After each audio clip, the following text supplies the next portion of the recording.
Nung nagsasalita ako sa stage, of course, kinakabahan talaga ako. And bago pa naman to mag-start, sinasabi ko na sa kanila na grabe kinakabahan ako. I don't know if makakaya ko ba to.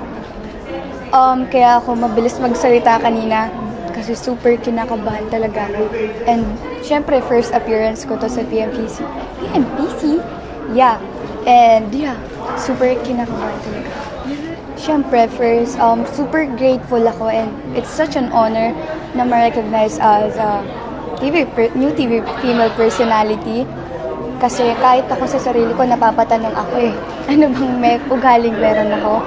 Pero thankful ako sa mga fans ko, of course, na nag-vote sa akin. And yeah, I don't know what to feel like talaga. Super na-overwhelm ako. I don't know, dami silang aabangan sa akin. Nagsisimula pa lang ako.